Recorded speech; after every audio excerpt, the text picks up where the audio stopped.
పెళ్ళంటే లగ్న పత్రిక మీద రాసుకునే పేర్లు అనుకున్నావా? రెండు కుటుంబాల మధ్య పెనవేసుకున్న సంబంధం. ఇద్దరు మనుషులు జన్మంతా ఒకే మనసుగా మెలగాల్సిన భార్యాభర్తల బంధం, వంశ ప్రతిష్టలను కాపాడవలసిన గొప్ప అనుబంధం.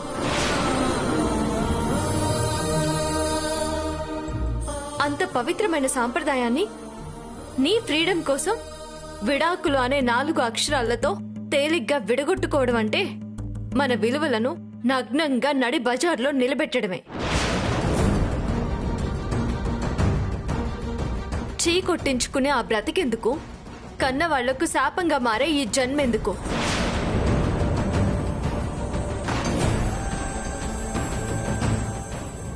సారీ.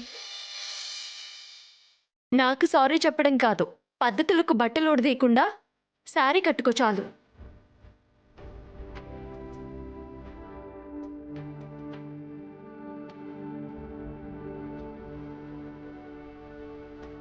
ఈ అమ్మాయి ఎవరో గాని నా ఇంటి కోడలు కాగలిగే అన్ని లక్షణాలు తనలో ఉన్నాయి.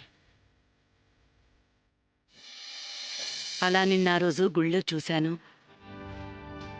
ఆడపిల్లకుండాల్సిన పద్ధతుల పట్ల నీకున్న నిబద్ధత, పుట్టినిల్లు మెట్టినిల్లు ఆచార వ్యవహారాల విషయంలో నీకున్న అవగాహన, ముఖ్యంగా పెళ్లికి సంబంధించి నీకున్న అభిప్రాయాలు, తాళి సంబంధం పట్ల నీకున్న విలువలు నన్ను కట్టిపడేశాయి.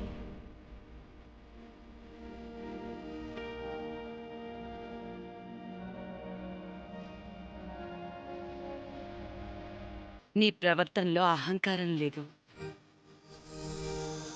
మాట తీరులో పొగరు లేదు. పొందికైన అమ్మాయికి నిలువెత్తు రూపంలా నాకు నువ్వు ఆ రోజు కనిపించావు. ఏవైతే లక్షణాలున్న అమ్మాయిని నాకు కోడలిగా రావాలని నేను కోరుకున్నానో, పొల్లు పోకుండా నీలో ఉన్న వ్యక్తిత్వం స్పష్టంగా నాకు అర్థమయ్యింది.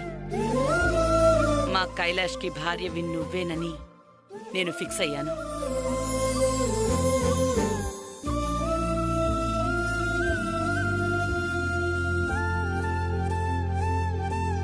దైవ సన్నిధిలో జరిగిన కార్యక్రమం కాబట్టి సెంటిమెంట్గా కూడా భావించాను. పెళ్ళంటే అటేడు తరాలు ఇటేడు తరాలు చూడాలి అంటారు. మరి మీ కుటుంబం ఎలాంటిదో తెలుసుకోవాలి అని ఎంక్వైరీ కూడా చేయించాను.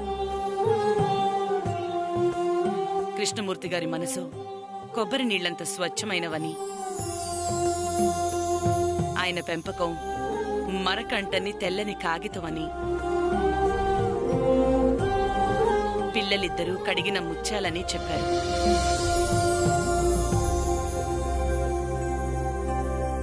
అందుకే ఈ సంబంధం కలుపుకోవాలని నిర్ణయం తీసుకున్నాను.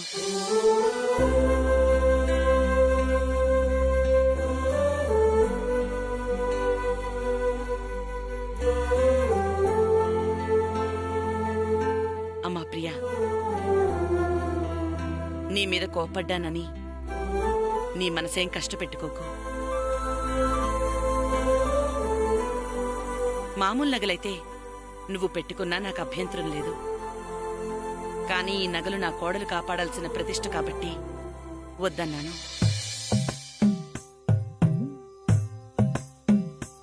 పర్లేదత్తయ్య, మా అక్కకి మీరు ఇంత విలువిస్తుంటే అది అర్థం చేసుకోకుండా తొందరపడ్డం నా తప్పే. అమ్మ రాధిక, ఎవరైనా పెళ్ళయ్యాక కోడలికి బాధ్యతలు అప్పగిస్తారు. కానీ నేనలా కాదు.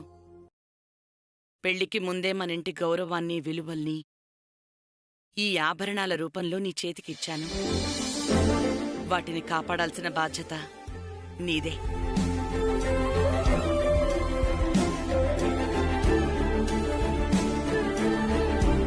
అయ్యో అన్నయ్య గారు, ఏంటిది?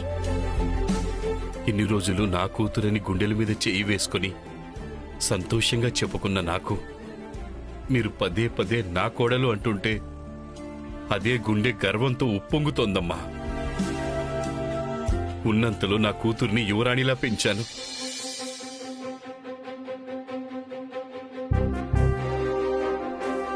యువరాజు లాంటి వాడు అల్లుడిగా వస్తే చాలు అని అనుకున్నాను. కానీ ఏకంగా చక్రవర్తి నాకు అల్లుడు కాబోతున్నాడు.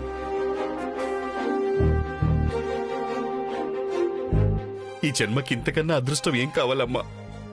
తల్లిదండ్రులుగా మన పిల్లల మీద మనకేం కోరికలుండవన్నయ్యా. పిల్లలు బావుండాలి అని కోరుకుంటాం. మంచి అల్లుడు, అర్థం చేసుకునే కోడలు రావాలని ఆశపడతాం. ఇద్దరూ కలిసిమెలిసి ఉండి కన్నవాళ్ళని సంతోషపెడితే చాలు. ఆడపిల్ల మనింటి గౌరవాన్ని, పుట్టినింటి గౌరవాన్ని కాపాడితే చాలు. నా కూతురు ఆస్తికి పేదరాలేమో కాని గుణానికి మాత్రం ధనవంతురాలు. తన వల్ల మీ కుటుంబ ప్రతిష్ట పెరుగుతుంది అని నేను హామీ ఇస్తున్నాను.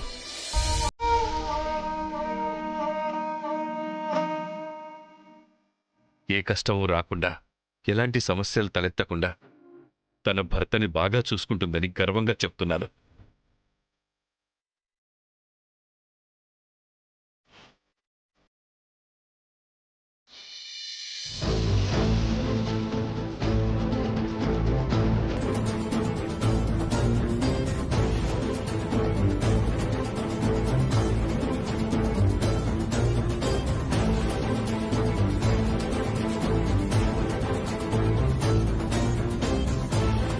రై, ఎక్కువగా ఆలోచించకరా.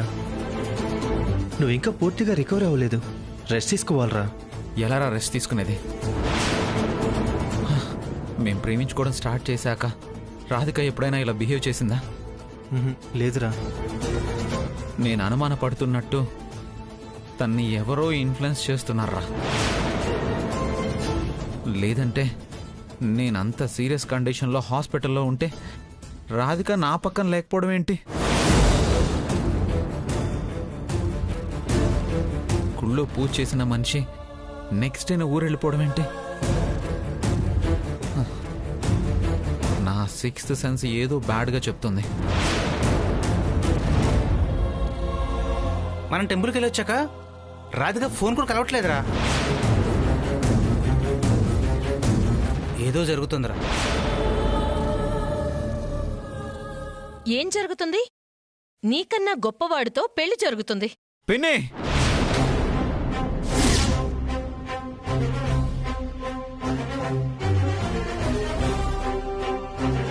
నా మీద అరిస్తే ఏమొస్తుంది? నీకింత జరిగినా ఆ అమ్మాయి నీ పక్కన లేదంటే నీకు హ్యాండ్ ఇచ్చి ఎవరినో పెళ్లి చేసుకోబోతుందని అర్థం కావట్లేదా? నా రాధిక గురించి ఇంకొక మాట తప్పుగా మాట్లాడితే నేను ఊరుకోను. అసలు మా ప్రేమ గురించి నీకేం తెలుసని మాట్లాడుతున్నావు? మేమిద్దరం ఒకరి కోసం ఒకరం పుట్టాం, ఒకరి కోసం ఒకరం బతుకుతున్నాం. నన్ను కాకుండా మరొకరిని పెళ్లి చేసుకోవాల్సిన పరిస్థితే వస్తే చావనైనా చస్తుంది, కానీ నన్ను కాదని మరొకరితో తాళి కట్టించుకోదు. నేను కూడా అంతే. రాధికాని కాకుండా నా జీవితంలో మరొకరిని ఊహించుకునే సాహసం కూడా చేయను. మాది అంత గొప్ప ప్రేమ. చాలేవయ్యా, ఇవన్నీ చెప్పుకోవడానికి బానే ఉంటాయి. తిరిగినన్నాళ్ళు నీతో తిరిగింది. నిన్ను భరించలేవని తెలుసుకొని తన దారి తను చూసుకొని ఉంటుంది. ఇంకా ఆప్తావా అమ్మా? అన్నయ్య అసలు టెన్షన్లో ఉంటే ఇలాగేనా మాట్లాడేది? వెళ్ళిక్కడి నుంచి. నిజం చెప్తే ఎవరికైనా ఇలాగే చేదుగా ఉంటుంది.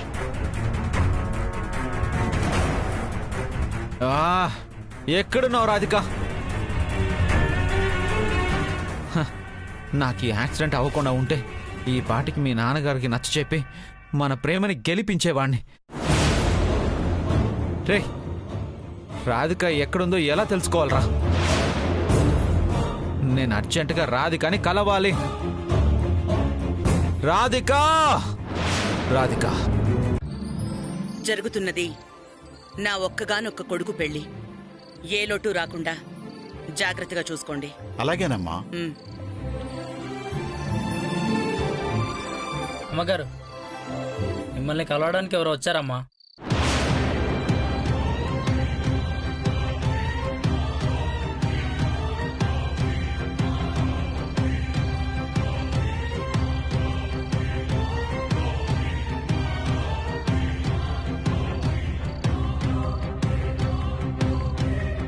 సరే, నువ్వు వెళ్ళు.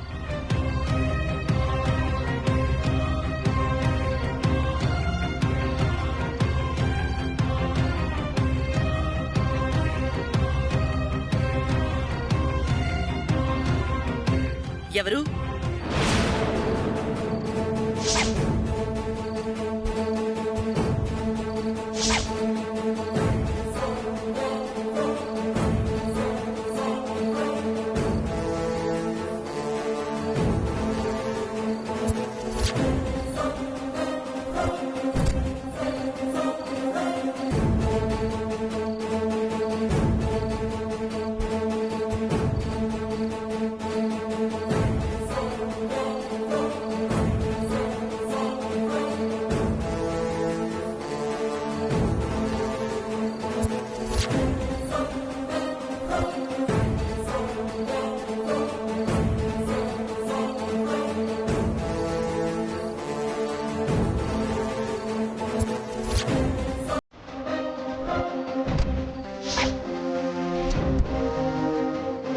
ఎలా ఉన్నావు చెల్లెమ్మ?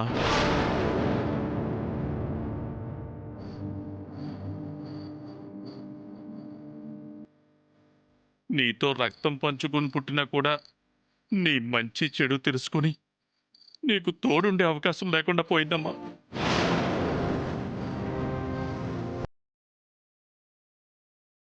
యావజ్జీవ శిక్ష కూడా 14 ఏళ్ళ శిక్ష పడుతుందమ్మా.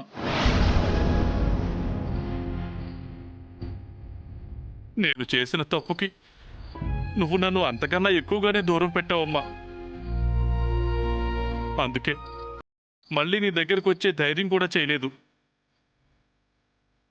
మేనల్లుడు పెళ్ళని తెలిసి ఉండబట్టలేక వచ్చేసాం.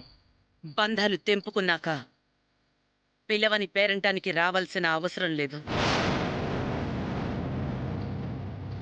అలా అనకండి వదిన గారు. పాపం ఆయన ఉమ్.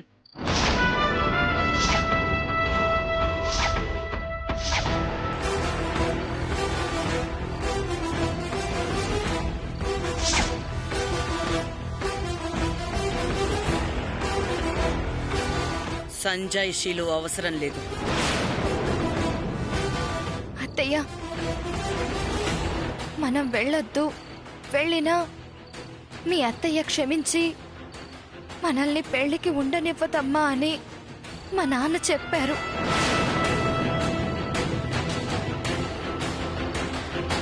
మీ గురించి, మీ గొప్పతనం గురించి నాన్న చెప్తే వినడం తప్ప మిమ్మల్ని ఎప్పుడూ చూడలేదు.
శుభకార్యానికి వచ్చిన ఆడపిల్ల గుమ్మం ముందు నించుని కన్నీళ్లు పెట్టడం మంచిది కాదు.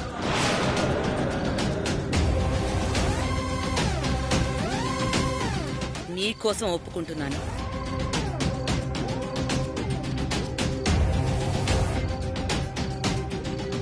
వెళ్ళి చూసి వెళ్ళండి. క్షమించావా చెల్లెమ్మా?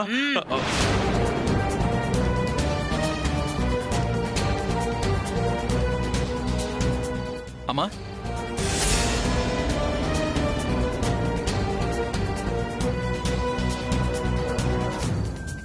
ఎవరమ్మా వీళ్ళు? నేను మీ మేనమావను బాబు.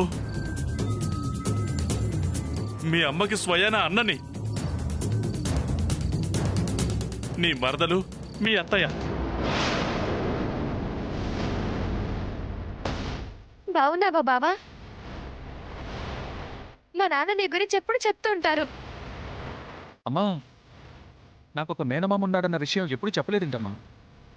చెప్పుకునేంత గొప్పతనం, కలుపుకుని పోయేంత మంచితనం లేదు కాబట్టి చెప్పలేదు.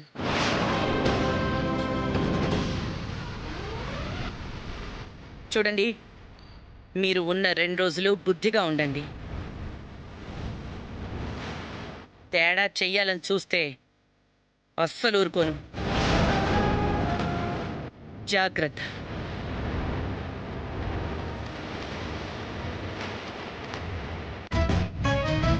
పద కైలాష్.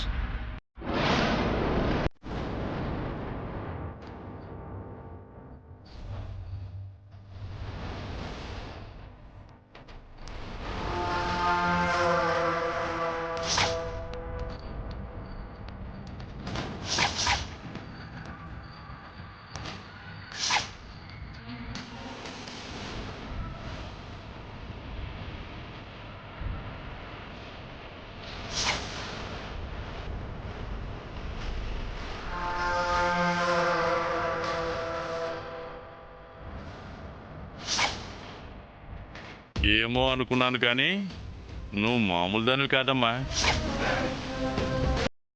మీ అత్తయ్య కోపంగా చూడగానే వెళ్ళిపోదాం అనుకున్నాను. నీ తెలివితో భలే ఆపావే.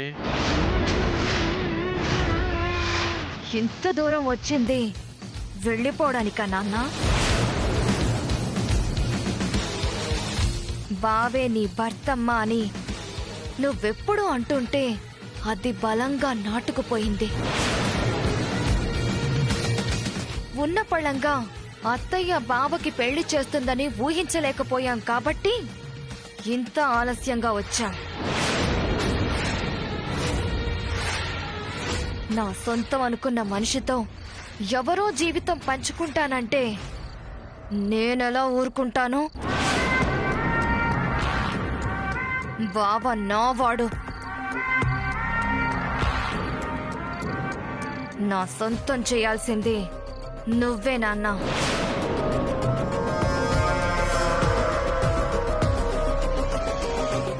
అలా అన్నావు, బాగుంది.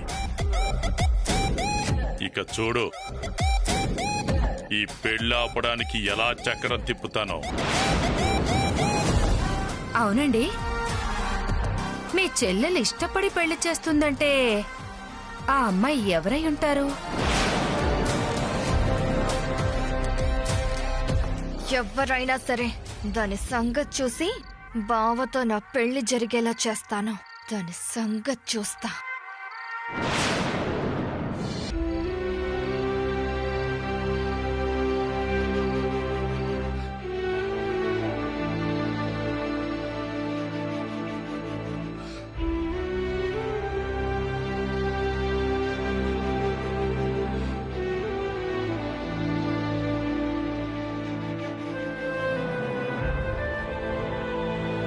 భగవంతుడా, నా గుండె ఎప్పుడు ఆగుతుందో తెలీదు. అది ఆగేలోపు నా కూతురు పెళ్లి చూడాలన్నదే నా ఆశ. పెళ్లి జరుగుతుందని ఆనందం ఒక పక్క, ఈ పెళ్ళయ్యేలోపు నాకేమైనా జరుగుతుందేమోనన్న ఆందోళన మరో పక్క. ఈ పెళ్లికి ఎలాంటి అవాంతరం రాకుండా నువ్వే చూడాలి స్వామి.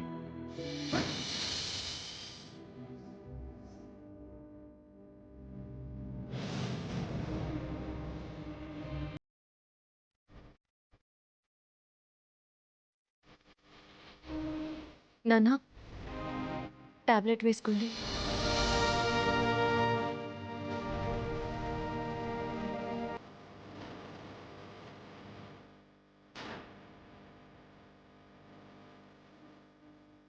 ఏమిటండి తాళిబొట్టునంత తదేకంగా చూస్తున్నారు? ప్రతి తాళిబొట్టులో స్త్రీ సౌభాగ్యం ఉంటుంది, కానీ ఈ తాళిలో సౌభాగ్యంతో పాటు మరో ప్రత్యేకత కూడా ఉంది.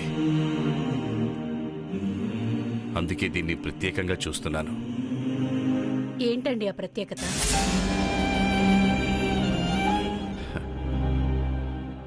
నా వేలికుండాల్సిన ఉంగరాన్ని కరిగించి ఈ తాళి చేయించాను సుజాత.